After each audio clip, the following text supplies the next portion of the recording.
இன்னைக்கு சிம்பிளான ஒரு ரெசிபி பண்ண போறேன்.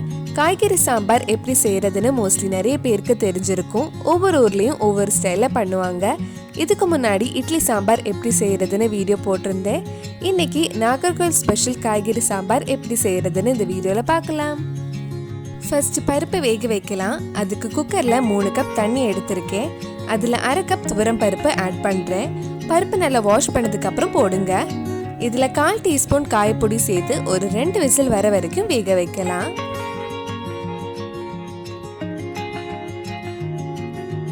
பருப்பு வேகிற டைம்ல நம்ம சைட்ல காய்கறியும் வேக வைக்கலாம். அதுக்கு 2 கப் தண்ணி எடுத்திருக்கேன்.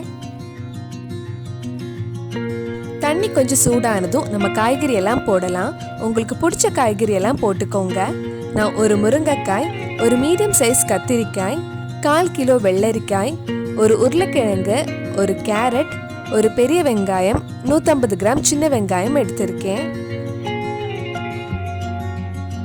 இந்த காய்கறி சாம்பாருக்கு என்னெல்லாம் காய்கறி யூஸ் பண்ணியிருக்கேன்னு கீழே டிஸ்கிரிப்ஷன்ல டீட்டெயிலாக கொடுத்துருக்கேன். இது ஒரு வாட்டி மிக்ஸ் பண்ணதுக்கு அப்புறம் மூடி வச்சு ஒரு 5 நிமிஷம் வேக வைக்கலாம்.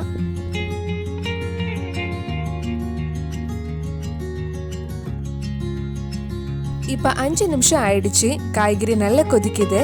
இப்ப இதுல 2 வெண்டைக்காய், 5 பச்சை மிளகாய், ஒரு தக்காளி, 1/2 டீஸ்பூன் மஞ்சள் பொடி, தேவையான அளவு உப்பு ஆட் பண்ணலாம்.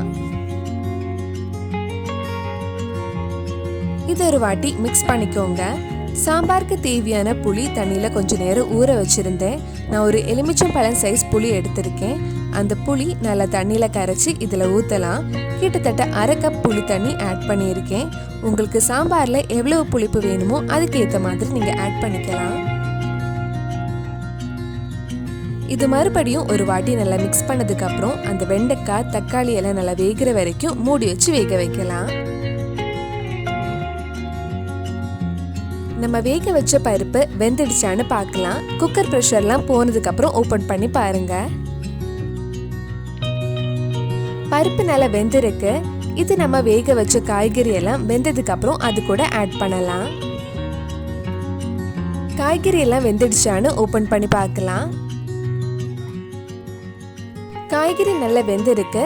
இப்ப இதுல நம்ம வேக வச்ச பருப்பு ஆட் பண்ணலாம். நம்ம சேனல்ல இதுக்கு முன்னாடி பண்ண இட்லி சாம்பார் ரெசிபி வீடியோ நீங்க இன்னும் பார்க்கலனா அதோட லிங்க் டிஸ்கிரிப்ஷன்ல இருக்கு. மறக்காம அந்த வீடியோவும் போய் பாருங்க. இது ஒரு வாட்டி மிக்ஸ் பண்ணதுக்கு அப்புறம் ஒரு 2 நிமிஷம் மூடி வச்சு கொதிக்க வைக்கலாம். இப்போ ஒரு பவுல்ல 1/2 டீஸ்பூன் மஞ்சள் பொடி, 4 டீஸ்பூன் சாம்பார் பொடி, 1 டீஸ்பூன் மல்லிப்பொடி, 1 டீஸ்பூன் மிளகாய் பொடி எடுத்திருக்கேன்.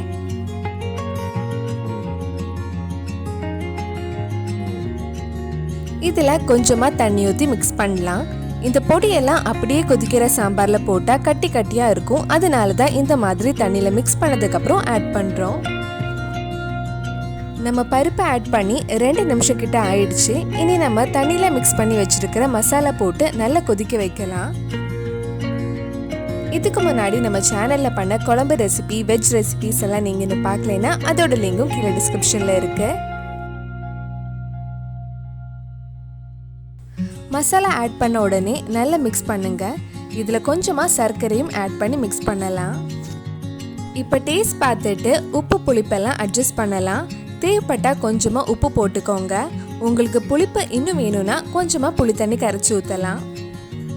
கொஞ்ச நேரம் சாம்பார் நல்லா கொதிக்கட்டும். இந்த மாதிரி நல்லா கொதிச்சதுக்கு அப்புறம் கொஞ்சம் மல்லி இலை போட்டு ஆஃப் பண்ண வேண்டியதுதான்.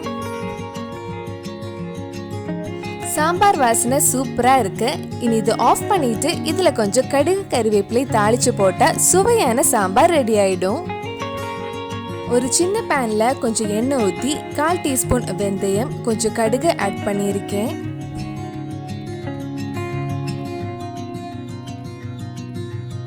இனி கொஞ்சம் கறிவேப்பிலையும் ஆட் பண்ணி நம்ம ரெடி பண்ணி வச்சிருக்கிற சாம்பார்ல போடலாம்.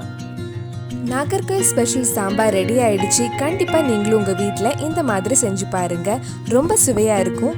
நீங்கள் உங்கள் வீட்டில் எந்த ஸ்டைலில் சாம்பார் செய்வீங்கன்னு கீழே கமெண்ட் பாக்ஸில் சொல்லுங்கள்.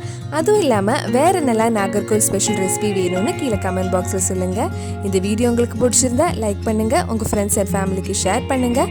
நீங்கள் இன்னும் என்னோட சேனலை சப்ஸ்கிரைப் பண்ணலைன்னா மறக்காமல் சேனலையும் சப்ஸ்கிரைப் பண்ணிடுங்க.